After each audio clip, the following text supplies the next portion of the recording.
Okay, so Kristen, for the audience that does not know you, feel free to introduce yourself. Hi, so my name is Kristen. Born and raised in Southwest Virginia. That's where I live now. Um, I do a lot of different things, but primarily I work in the anti-trafficking space. I work with a lot of criminal record relief for survivors, survivor inclusion, survivor engagement, because I am a human trafficking survivor. I went through my experience from 2002 to 2007, and I received resources and got some healing, and I've been working in this space ever since. I work as a grant writer, a speaker. I do a lot of consulting and social media and different things like that. So, yeah, that's me. Well, we spoke a good amount over the phone about both your story and also just common interest. Yeah. For like people I've had on the show that you liked, for Oh, yeah. example. Yeah. So, Shout out but to Rice Cider. Yeah. And yeah, Sarah Adams, who's amazing. yeah, both of them are awesome, and I haven't spoken to either one in a while, but both of them are dope. But I want to tell your story. All right, that's a very big part. Is I want you to tell your story of what happened to you and how you got into this. Yeah. So basically, we start at the very beginning. We're going to start during my teenage years. I had some undiagnosed mental health stuff going on. So I had some ADHD, some severe depression, and it was misdiagnosed, and I wasn't getting the correct, medication, the correct treatment, and I really just started spiraling down. And I got into substance abuse pretty bad during high school. I'm also from Southwest Virginia, and if any of you guys have seen I can't think of the name of it right now, the documentary on Netflix about OxyContin, that is about the county where I'm from. So they flooded, where I live, which is a very rural area. So there's like rampant unemployment, lack of education, lots of domestic violence and stuff like that. And it's just a very kind of poor area. So so the age of 14, I was doing oxys like they were going out of style. And so that sort of set up, I was very much self-medicating for, the mental illness that I was not being treated for. So, fast forward, went to college, went to a college in Northern Virginia, was sexually assaulted, and actually I got pregnant, and decided to terminate the pregnancy. So I did that, and then I literally just like that was my down, and I think the college actually called my parents and were like, "She's not going to school. She's not going to class. You got to come get her." So my parents came and got me. I went home and then I went to treatment and I got clean, and I moved to another area in Virginia, and had my own house. I was trained to be a chef. I was like, I'm doing this. I got this. I was going to Narcotics Anonymous. I was going to Alcoholics Anonymous, and really was very much very isolated. I didn't know anybody there. I had a house of my own. I also was not driving at the time. So I was walking to work. So as I was walking to work, I would see these girls. And there's a group of them. They're like three or four. And a couple of them, I think I was 25 at this time. So you got to think I'm coming off of a severe depression. I was, in school for what I wanted to do my whole life, which was go to law school, be an attorney. I failed out of that. I didn't know anybody where I was living. I had undiagnosed and untreated mental health. So like it was just a perfect storm of like the phrase I use is I was ripe for the pickings. And so basically, and what I came to find out later, these girls were actually paid to groom me. So it started very much at I would stop at the store to get cigarettes and they would be in there and they would just pay for my cigarettes. And then I, became friends with them, and then I started smoking weed with them again and started drinking with them again. And then we'd go to the mall and I would go shopping and get clothes and they would slide the cash up and they would pay for it. And it just kept escalating from there. So it eventually got to the point to where, I'm sorry, to where, sorry, puppy. It eventually got to the point to where, that I was drinking and smoking and getting high with them, and I lost my job, obviously, because one cannot hold a job training as a chef while you're. Okay, I'm back. Sorry about that. Yep, all good. Just Okay, continue. so yeah, So, yeah, so I became friends with these girls, and like I said, I didn't know anybody there, and they so they started coming over. I had a beautiful home, it like had 5 bedrooms. And I was the only one living there, and they would come and hang out, and it became very much like I know that you hear the term when you talk about cults. It's called love bombing, and they very much like, oh, we're your family, and oh, sister, and then call me their sis, and I very much was in a very, very vulnerable place. That's what traffickers look for. That is how trafficking happens, is vulnerability. And they seek out people who are vulnerable. So I had all those things stacked against me, the depression, the termination of the pregnancy, the failing out of college, the not knowing anybody, all of that just combined. And eventually I lost my job. And they were like, oh, you can come live with us. And that was the downfall of everything. It was literally the house of horrors. So I went to stay with them, and then I would see them leave, and they would come back with all this money, and I didn't know what they were doing. I was so naive, like I had no idea, but I was so hooked on dope at that moment that I was like, okay, well, I'll do it. I'm going to have sex anyway. Like, just to be honest, I'm going to have sex anyway. Why not get paid for it? And so that happened for like a few weeks. Then I was like, oh my gosh, this is not something I want to do. What are you doing with your life? And I tried to get out and I couldn't.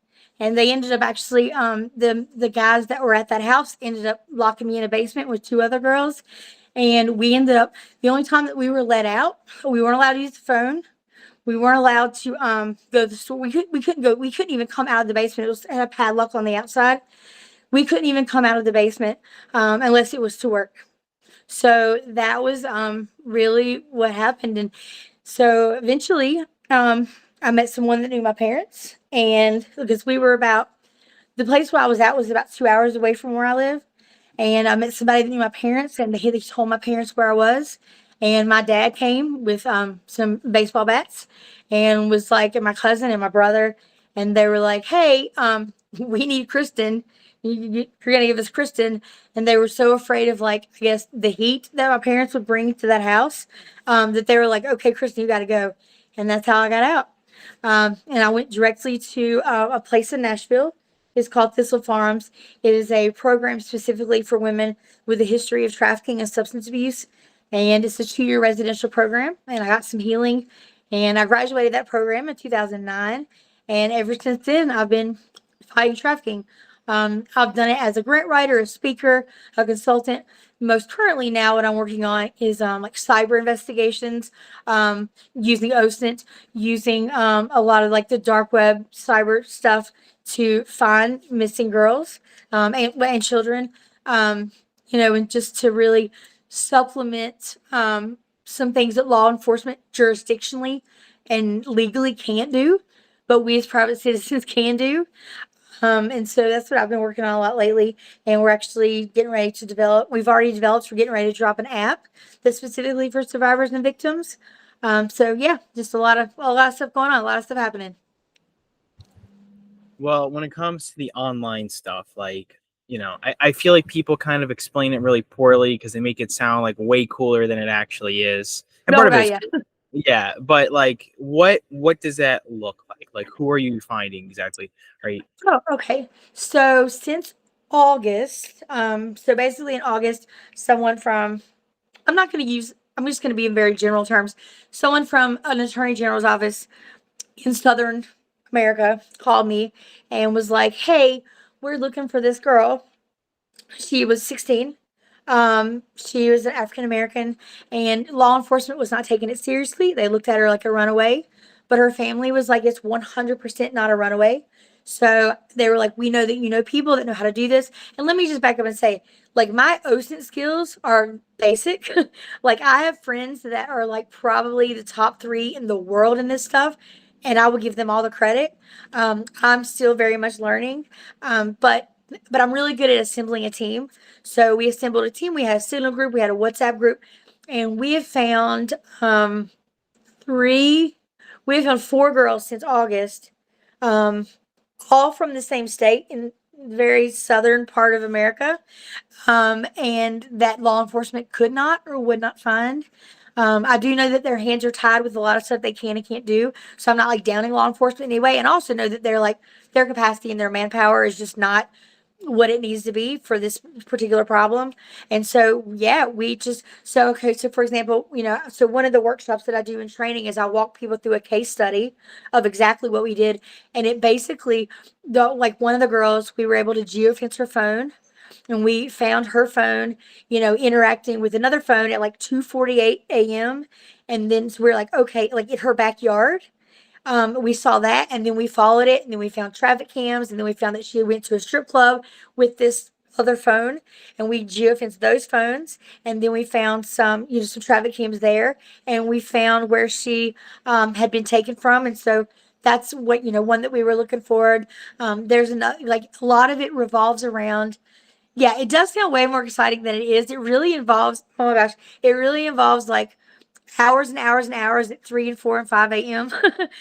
Just looking and hitting refresh and just trying. But there are some really cool OSINT tools out there that and I talked about this the other day on a webinar that literally, I'm sorry, OSINT is open source. I don't know you know this, but open for anybody listening, it's open source intelligence, and it's things that are available publicly online. So like social media accounts, vehicle registrations, license plates. There's even one that's really cool that you can, it's an image. You can run the image through it, and it's like just for example, say it's a man with a child and they're outside, and you're like looking for that child or whatever, and you can scan it through this particular OSINT resource, and it will show you like the shadow of the time of day. So like it'll be like be able to like geolocate. Well, I mean, it'll help you geolocate like where that person is due to like where the shadow is. There's another one too that just came out. I just saw on LinkedIn a couple of days ago that like people are taking pictures of their hotel rooms, and it will like the inside of them, and it will track if there's any other sex trafficking situations or cases that have passed through that particular hotel room, because a lot of people that do like that like so a lot of guys or a lot of traffickers will advertise women online, and they use very very specific emojis and wording and stuff like that, and so it's just knowing all that and knowing how to. And I will give credit 100% to Skull Games, which is a really cool organization that really walked me through that training on how to learn and how to notice all that. Because when I got out of trafficking, first of all, it wasn't even called trafficking back then. In 2005, it was just straight up prostitution. Like there was no exploitation. There was, being talked about. There was no trafficking being talked about. Like that wasn't a word. So when I got out of trafficking, so like me coming, being back into the anti-trafficking space, I'm having to, relearn a lot of the new technologies that are available. Well, so when you say like human traffickers will often advertise victims, what is that? What do you mean by that? Like, are we talking like in a pornographic sense? Like, or are we talking Well, about there's like, yeah, like OnlyFans, Instagram. It's very similar to like what Backpage used to be, but there are so many. I mean, there are dozens and dozens of different websites where, and you can tell the one case that we worked on. We were able to bust this one trafficking ring because they're so smart, but they're so stupid. So like for example, this one trafficker that, well, it's like a group of them, had used, like they were advertising girls, but they advertise them in like they'll, whether it be for like sugar baby type stuff, whether it be for BDSM, whether it be, whatever, like, kink or niche or whatever you want to put it under, then they would use these same emojis, and they would use the same emojis in the same row. So we were able to just like do a search for all, just capture those emojis in the same row. And then we found like, I think 30 some girls that they were advertising. So we were able to, take him down because he was just using the same emojis. But there's all kinds of different language and wording and stuff that they use. But it's very, very much available online, and it's very, very much very active online. I know that another organization I work with has a case against Discord. There's a lot of stuff that goes on Discord, and Instagram and Facebook. Like all these big tech companies are 100. Let me just say this: are 100% complicit in these things happening because they know that it's going on. Like it may only be they only made discover, you know, 8 to 10% of it, I would say, but they're not doing anything to stop it. And then all these people that are doing policy and legislation in Congress, where we've got like, Zuckerberg getting up and saying, oh no, we didn't know. They do know, like they have teams that are fighting this, but they just don't want it publicly to be known. And so while I do think that it's a parents, when it comes to minors, I think that it's the parents that number one, you need to be monitoring your kids' stuff. But there's also a lot of other ways around a lot of that stuff that parents may not be aware of. So, but then when it comes to people that aren't minors, who is there to monitor? Who is there to safeguard, women? Who is there to, these tech companies are in fact, watching and documenting all of this stuff. And so that's I think they need to be held accountable. That's like a whole other podcast, probably. So you mentioned the website Backpage, right? And Yes. when it comes to websites like that, or some of the bigger websites that might be complicit in it, like for example, porn companies, pornography companies are usually you know accused of being active in allowing for certain things to happen. I remember there was like an undercover investigation. I don't know if you've seen this video, but it was done by this website called Sound Investigations, where they had people go on dates with like some of the executives at MindGeek, which is the company that owns Pornhub. Yeah. And you know the video I'm talking about? Yeah, I do. I do. One of my dear friends, she is a survivor. She got out of trafficking, put herself through law school. She is now an attorney, and she is one of the biggest attorneys taking on MindGeek and Pornhub, and has been for years. So yeah, I am familiar with what you're talking about. But when it comes to the identification and like holding these people accountable, very big problem that people run into is that it is very hard because oftentimes these people do not want to be known for being the owner of a porn company, right? You Oh, know, yes, we talked about this. Yeah, that's the conversation we had. Yeah. yeah. So how is it like impossible to identify some of these people, or not impossible, but is it just that like why isn't that some of these names are more known, like maybe the guy that owns whatever company that might be complicit in trafficking, because there's a lot of them. I think it's because there's layer. I think that because the people at the very, very top have put layers and layers and layers and layers what they may call corporate structure, but was really just protection for them. And I think that they do hide behind a lot of, for example, we've ran across a lot of like, the offshore bank accounts and offshore holdings and things that are not, you know, identifiable. Because one of the main ways that we do find traffickers is through like their IRS statements or their banking practices, the anti-money laundering, all the people that are working anti-money laundering, for example, like there's an organization called the Noble, which is really cool.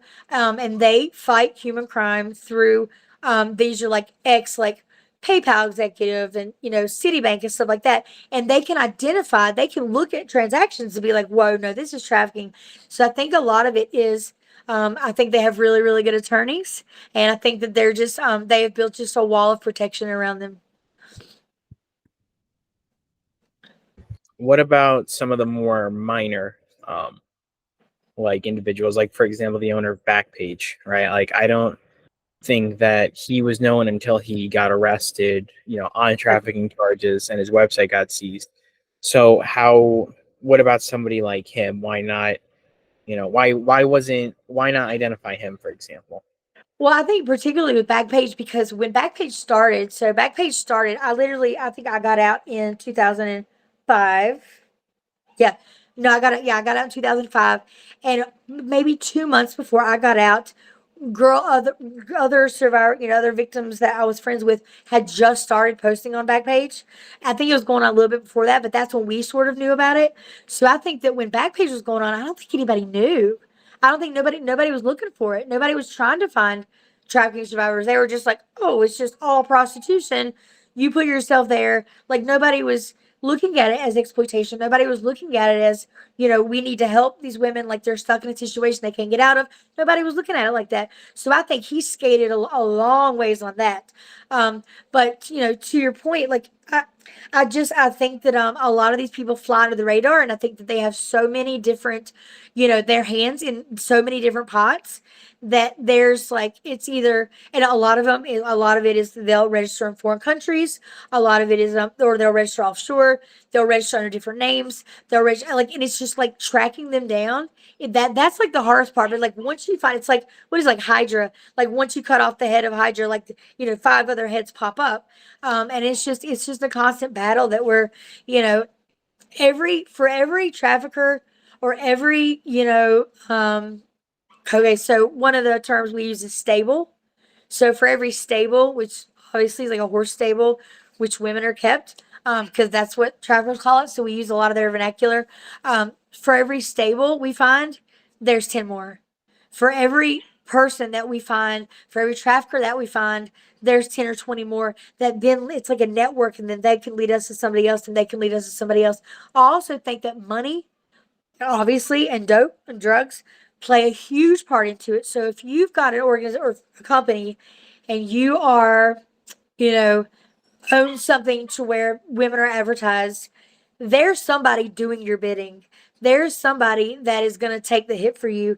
And that is, there's so much money involved in this stuff. I mean, I don't know the exact number, but I know for a fact this is a multi-billion-dollar a year industry in America. And also, let me say, Americans are the number one consumers of prostitution, of sex trafficking, of human trafficking in the world. That's labor trafficking and sex trafficking in the world. We are the number one. We spend more money in this country on traffic, on people buying and the purchasing of men, women, and children than we do on defense.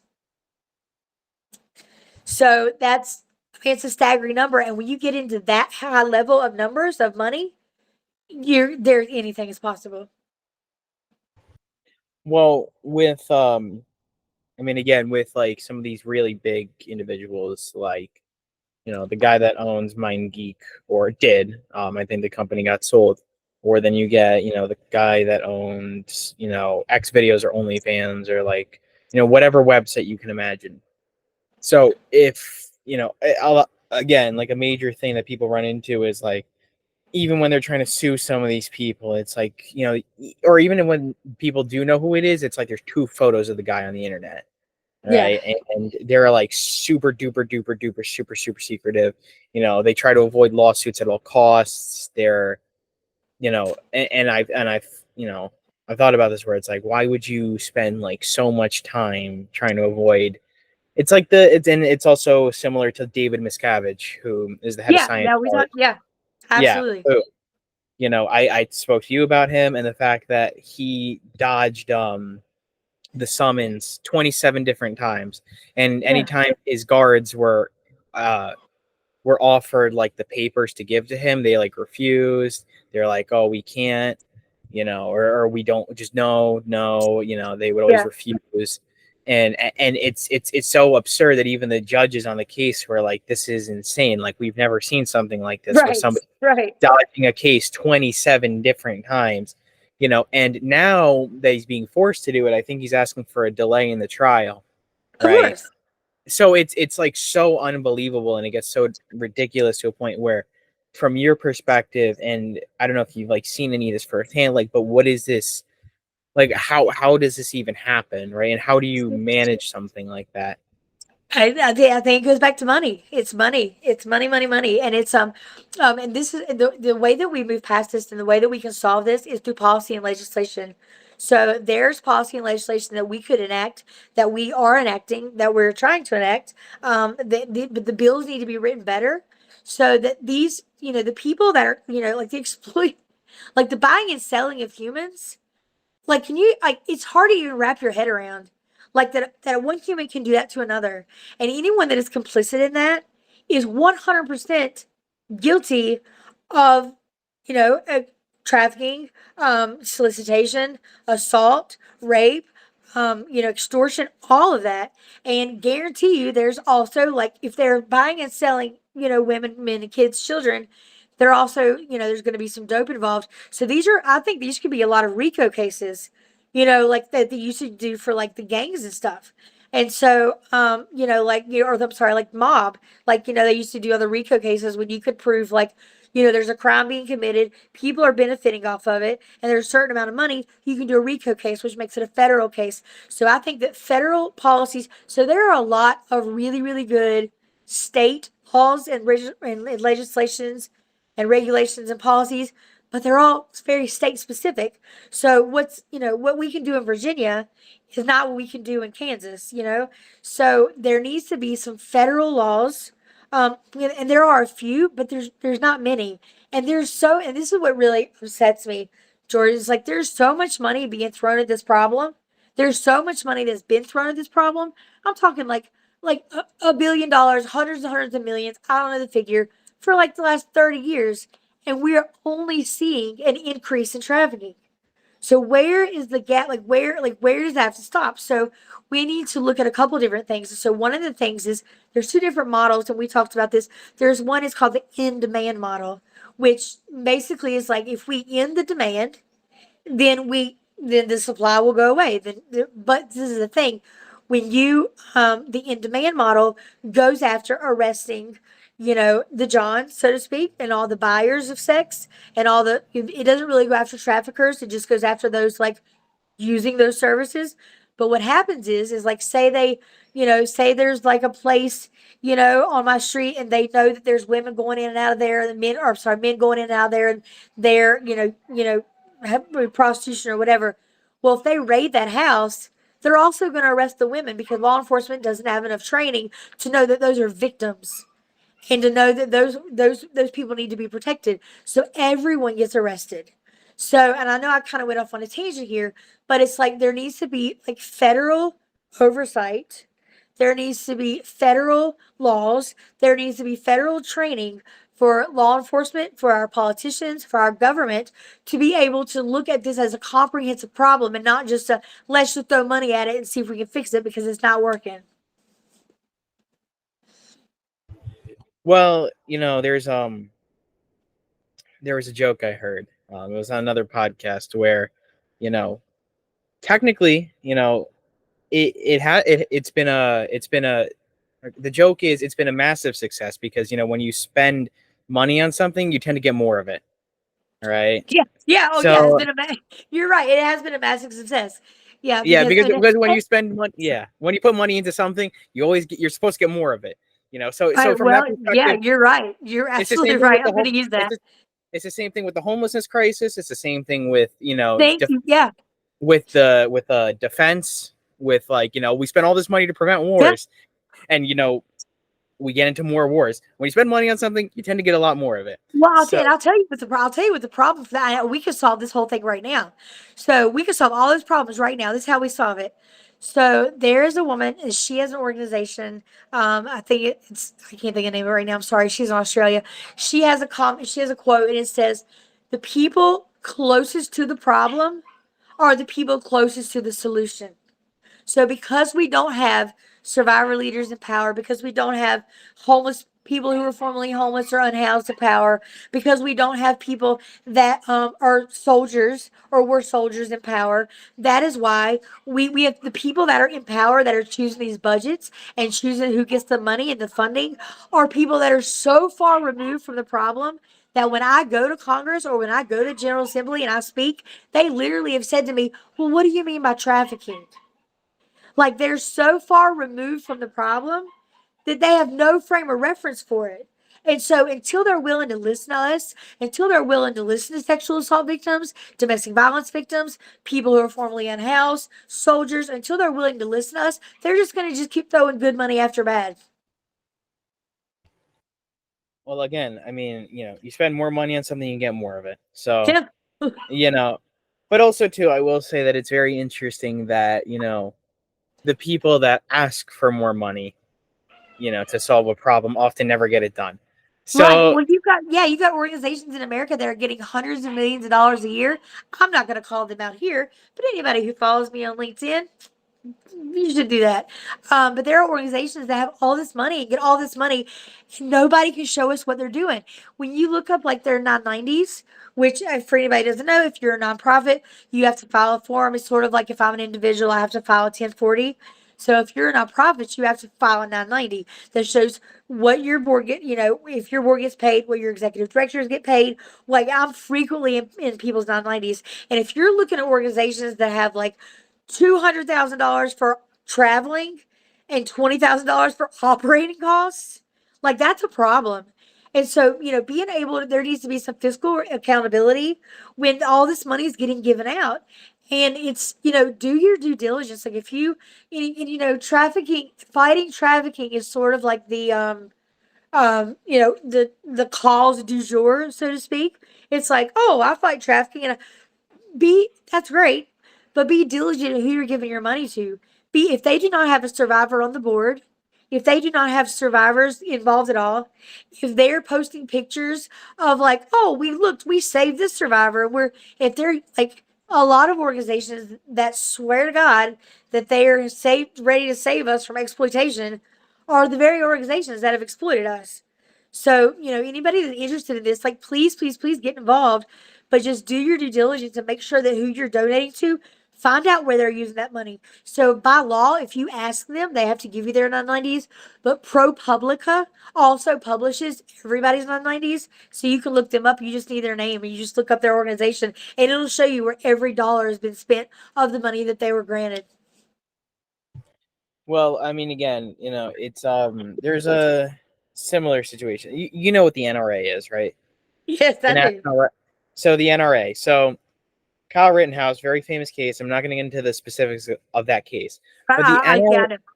Yeah. So the NRA is supposed to be this organization that is supposed to defend the rights of gun users, and it's especially supposed to advocate for individuals that have, maybe acted in self-defense if they're the owner of a gun, right? In gun cases. Kyle Rittenhouse was never contacted by the NRA, and when he reached out to them, they basically denied him help.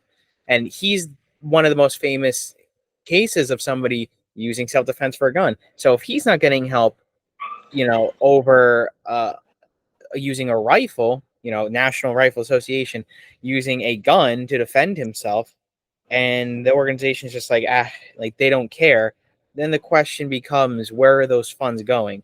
We have all these millions of dollars going into homelessness and, again, defense. And yet, the answer always becomes, well, if we had more money, we'd solve the problem. Yeah, no, more money is not the problem. I mean, more money is not the solution. They're like, honestly, like, so for example, there's a very famous organization that was the basis of a movie earlier this year or earlier last year. They receive tons of money. And it's not, but we're like, what are you doing with that money? Like survivors have been questioning this organization for 5, 6, 7 years, being like, what are you doing with that money? It's not even the money. It's leadership. It's solutions. It's knowing what to do with that money. Like, for example, there are thousands of 18 to 24 month treatment programs for survivors that are coming out. Okay, that's great. But then after that 24 months, like, what are you going to do? But then also, there are no organizations, there's very few, there's a couple. Carl Sawyer has one. Ben Owen from We Fight Monsters has an organization where they will literally do immediate intervention, where they're like on the streets, getting women out. They're actively fighting trafficking, like in real time. Like I've sat in on these investigations and watched these investigations, and just and different things. And so those and we've begged for funding for all these organizations and nothing. And it's sort of like it's the but then also, this other organization I was talking about earlier was also on our former president's task force. So obviously those funds are going to get funneled there. So, we have to really look at, political views, political alliances and allegiances really determine how people get funded. And like, I don't have time for that. Like the people that are boots on the ground, we don't have time for that. We don't have time to go do this pat on the back, da da da. We are in the trenches fighting trafficking. We're rescuing women, we're rescuing kids, we're doing investigations on a daily basis. And we need funding. And it's ridiculous that these other organizations that are like, oh, let's have a board meeting. Let's talk about this. Let's form a plan. they're doing nothing and they're getting hundreds of thousands or millions of dollars. It makes no sense. And you're absolutely right. It doesn't. But again, you got to understand, like, just the fact that people that are benefiting off the problem will never want to look for a solution. You Yeah. know. What's Oh, sort of like, what I say about cancer, like, I believe, like, my boyfriend is a type 1 diabetic, and I believe that there's probably been enough money thrown at that problem and cancer to find a solution. However, look at all of the money being made off of people dying from cancer. Look at all the money off being made off the people that have to have those diabetic services. And that's, again, it all goes back. It's like, follow the money. When you look at the money, and there's so much billions and billions of dollars being thrown at these problems, and it's like, oh, say somebody came up with a solution to cancer today, well, that would eliminate all of the doctors, the oncologists, the hospice, the X-ray tape, all of that would just, those jobs would go away, and those money would not be available. So you really have to look at, yeah, it's very much about follow the money. Sorry to get on my soapbox about that, but it's something I'm very passionate about. It's ridiculous, because I feel like that if they would just put some people in leadership roles to where they were able to make better decisions. I think decision making is at the very basis of how much better this could be. Like, you just give me 100. You know what I could do with $100,000? Like, give me $100,000. Like, I mean, me and people like me and Ben and Jess Owen, like, we could do so much with $100,000. Like, it's ridiculous, to see people out here getting like millions of dollars. Then you look up, you're like, well, what are you guys actually doing? And nobody can really tell us. And they're paying their CEOs hundreds of thousands of dollars, and it's really sad. yeah. Again, I mean, we could go back and forth all day with that. So we won't. So instead, I want to go on to. I was gonna say that when it comes to doing a lot of these investigations, right? How much effort exactly is done when it comes to finding the trafficker themselves?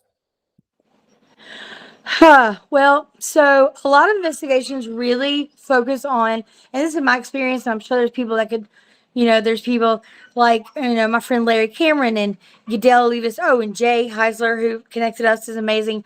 They, and Adams Arnowski and different people like that, that really see the benefit is sort of, again, going back to the Hydra thing, taking down like the trafficker. To me, taking down the trafficker is way more important than just saving an individual girl or an individual whatever kid, man, whatever, because it once you take away like the main traffickers, that could take away, I mean, that could eliminate all of, like, a whole group of women being trafficked, versus saving one woman. So, but a lot of efforts are basically based on, just like finding a certain woman, finding someone who's considered a runaway, finding someone who's considered or who has been reported missing. We've been working on a case lately with and God, it's been heartbreaking. We'll just call her Jessie.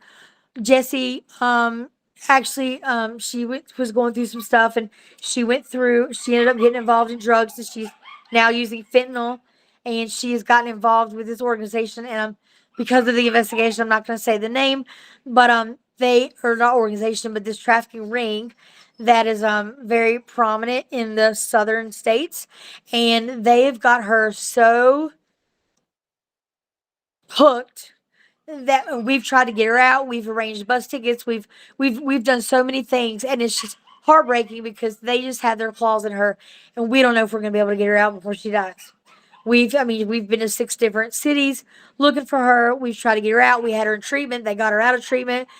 So it's like, it's such literally, it's like a cult. It's like these cults, and so it's so hard to get just a woman out. It's like, it's so much. I'm not gonna say easier, but I think it's much more efficient to go after, the actual traffickers, because then you're eliminating, their whole stable, like their whole, whoever the women they have under them.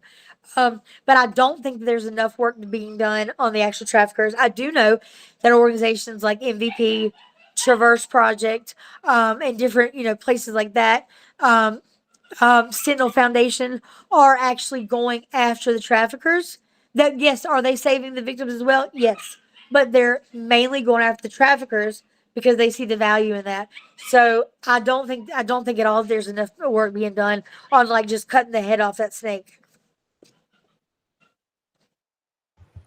Uh, how normally, when it comes to traffickers, how normally are they reaching out to some of these girls? I know in your circumstance, it was through a conduit, like a layer of, they had these other girls that he paid to basically help you and become trustworthy, and then by proxy that you would trust him.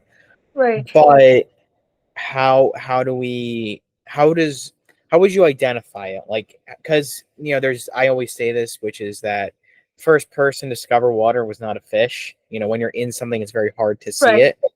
Yeah. So how do you identify something like that when you're in it?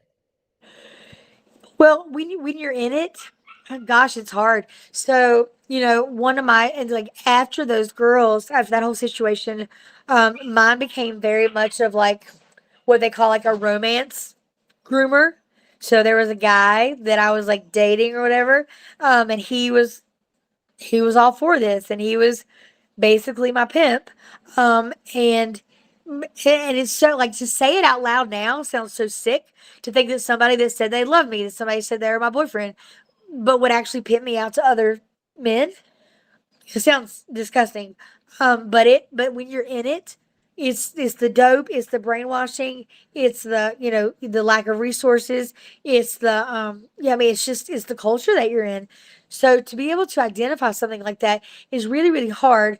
But to be able to look and say, I really again I want to go back to those cult tactics, the love bombing, the automatic like accepting the but there's one person that like knows the answer. Like there's there's so many correlations between. I mean, I listen to a lot of podcasts, and a lot of podcasts I listened to a long time ago were about cults, and I was listening to them, and I was like, oh my god, this sounds like every tactic that they're using.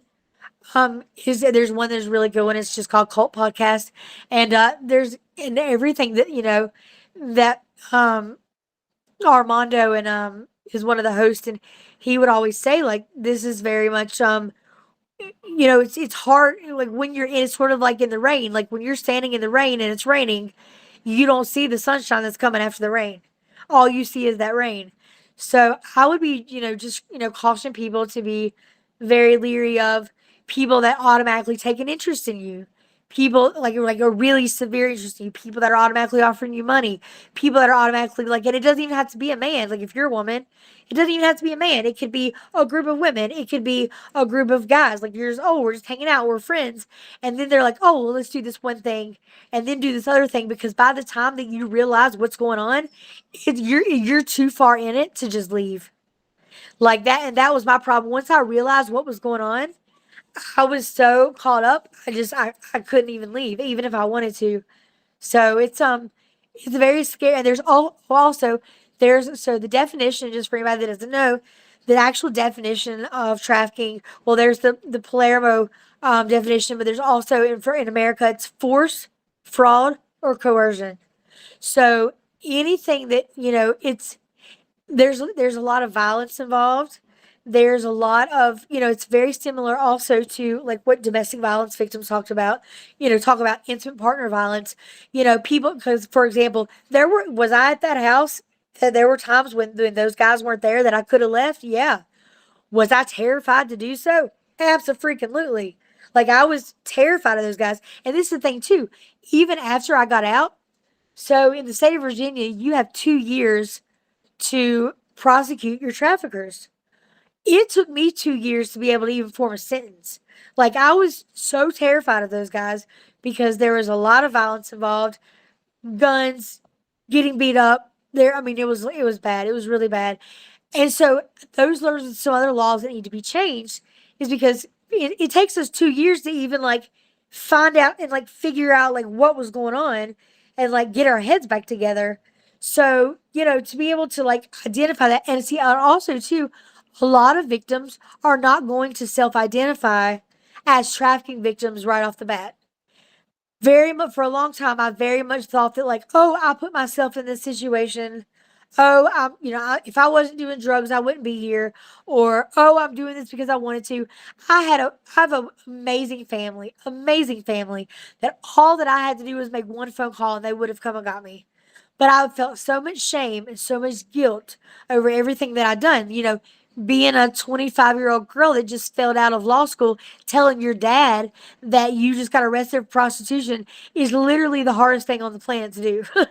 It was rough, and fortunately, my parents and I, like, we have a great relationship. They're amazing. We've all received therapy and services around it, but just, yeah, but being able, to your point, being able to identify that that's what's going on while you're in it is very, very hard. That's why I think that, I always say that awareness is, I think that awareness is important, but I think that awareness for women and children is, I don't think that awareness for the public is the important part. I think that awareness for women and children who could potentially be trafficked is the important part.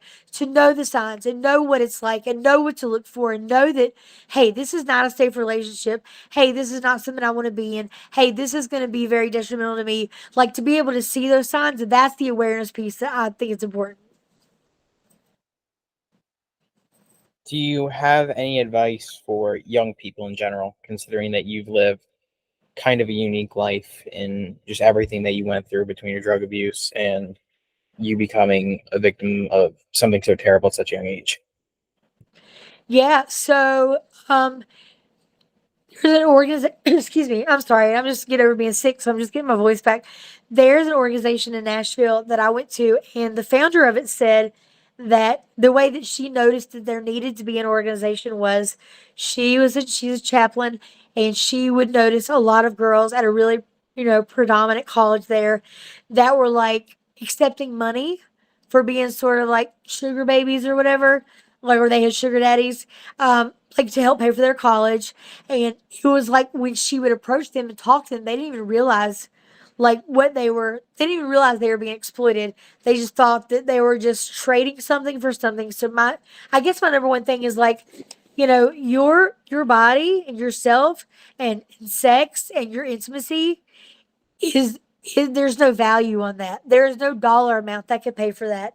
There's nothing that anybody can give you that is worth that, except the exact amount of love that you need.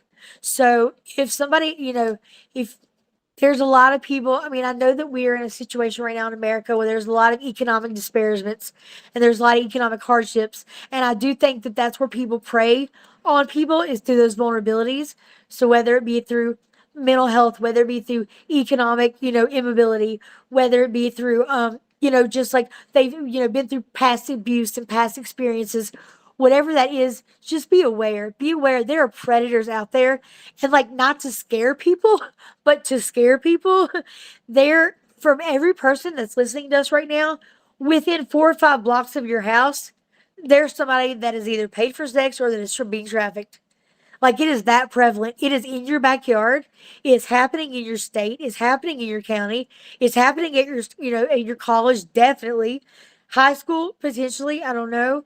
I'm sure that it is, but not as prevalent as other places. But just be aware. Just, we call it sit rep. Be aware of your situation. The situational, thing that's going on. I mean, be aware of your surroundings. Be aware of that, and have a good support system. Have a community around you. Go to your friends and be like, hey, is this a safe relationship for me? Like, what do you think about that? Or if your friends come to you and they're like, whoa, girl, you do not need to, this is not cool. Like, listen to them. Just be aware, because they're out there. They're looking for you. They're looking for us. They will stop at nothing. And this is the thing. They have unlimited funds. They have unlimited funds. They have unlimited, you know, cyber abilities. They have unlimited reach and power. And not to be like conspiracy theorists or whatever, but they are literally in every place in America. Every, government entity. I mean, we hear every day of, like, cops getting busted for, abusing women, or we hear of politicians, getting busted for, purchasing, solicitation. So we just need to be aware that this is a huge problem, and people want to talk about it and, oh, I support this and I support that. But do you really? do you really like? What is your local anti-trafficking organization? What are you doing to support them? Like whether it be through just whatever it is that you do, like there's talents and skills that everybody has. Like go help a survivor, go help a victim write a resume. Use your company to hire an intern that's a survivor. Advocate for policy and legislation for survivors and victims. Donate to a local organization if you can. I mean, there's so many things that everybody can do. This is an epidemic. This is such a huge problem, and I really appreciate you allowing me to come on here and talk about this. And we can talk about it for 4 more hours. But it's such a huge problem, and collectively we can end this. I firmly believe that we can end human trafficking in America, but we cannot do it if we do not work together. So when you've got in demand, fighting the quality model people, when you've got faith based fighting the non faith based, when you got law enforcement fighting people that don't like law enforcement, when you got victims fighting sex workers, none of that's going to work. We all have to work together. We can 100% end this in America. All right. I think that's a good place to end off. I'm going to end the recording. We'll talk a little bit after the show. Any final words? No, I appreciate you. Thank you so much. Yep. No problem. All right. In 3, 2, 1.